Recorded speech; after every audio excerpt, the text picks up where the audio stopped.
কথিত আছে রাজা ইন্দ্রদ্যুম্ন এই জগন্নাথ চন্দনযাত্রার আদেশ স্বপ্নাদেশে পেয়েছিলেন।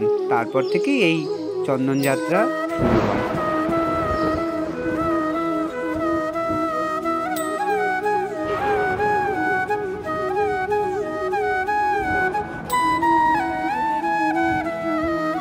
জয় নিতাই, জয় রাধা মদনমোহন। সকল গৌর ভক্তবৃন্দকে জানাই আমার মদনমোহন ইউটিউব চ্যানেলে স্বাগতম। আজ আমি চলে এসেছি হুগলি জেলার চন্দননগরে রামেশ্বর মারোয়ারি ঘাটে। তো এখানে চন্দনযাত্রা উৎসব উপলক্ষে নৌকোবিহার উৎসব চলছে, তো ওটাই দর্শন করার জন্য আমি চলে এসেছি। আর আপনারাও সঙ্গে থাকুন, আপনারাও দর্শন করুন। দেখতেই পাচ্ছেন যে ঘাটে কত ভক্ত সমাগম হয়েছে। নৌকায় বিগ্রহ রাধা মাধবকে নেওয়া হচ্ছে। আপনারা সবাই সঙ্গে থাকুন, দেখতে থাকুন। আমি এবার আস্তে আস্তে ঘাটের দিকে এগিয়ে যাচ্ছি। আর আপনারা দেখুন, রাধা মাধবকে শৃঙ্গার করা হয়েছে, শৃঙ্গার করে নৌকোয় তোলা হয়েছে। এবার নৌকো করে রাধা মাধব ভ্রমণ যাত্রা করবেন।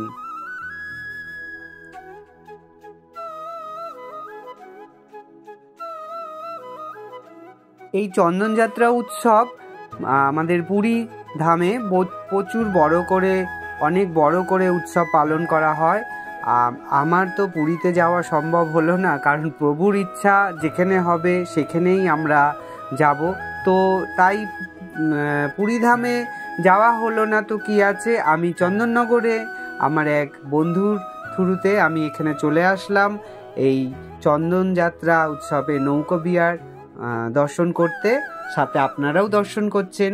কথিত আছে রাজা ইন্দ্রদ্যুম্ন স্বপ্নাদেশ পেয়েছিলেন যে প্রভু জগন্নাথ রাজা ইন্দ্রদ্যুম্নকে বলেছিলেন যে আমার গরম লাগছে, আমাকে চন্দন লেপে আমাকে নৌকোবিহারে ঘুরতে নিয়ে চল। মানে আমি যতটুকুনি জানি আমি সেই হিসেবেই বললাম।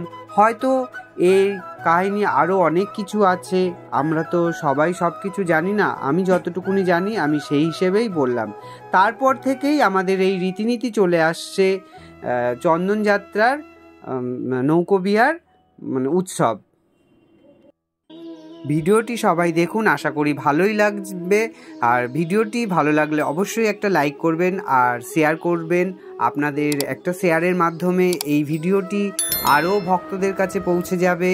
আর যারা যারা আমার এই মদনমোহন চ্যানেলের ভিডিওটি নতুন দেখছেন তাদের কাছে আমার একটাই আবেদন, ভিডিওটি অবশ্যই একটা সাবস্ক্রাইব করে পাশে বেল আইকনটি প্রেস করে অল করে দিন। তাহলে এই মদনমোহন চ্যানেলের নতুন নতুন ভিডিও, বিভিন্ন রকম ভিডিও আপনারা দেখতে পারবেন।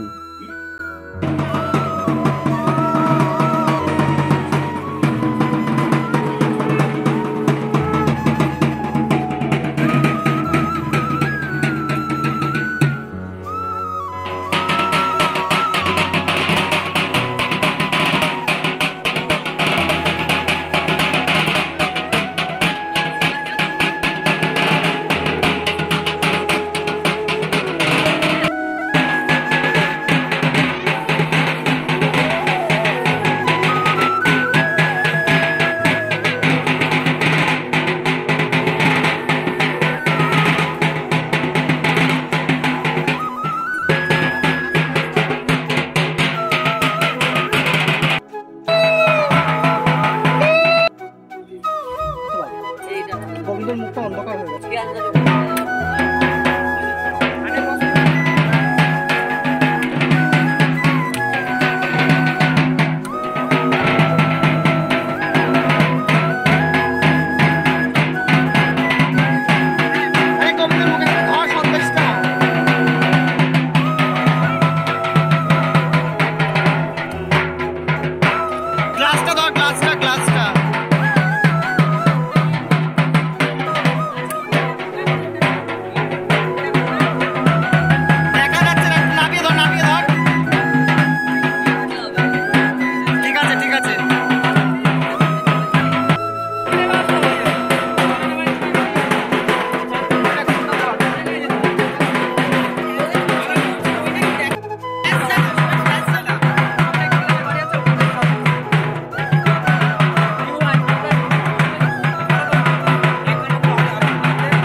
আপনার মাথায়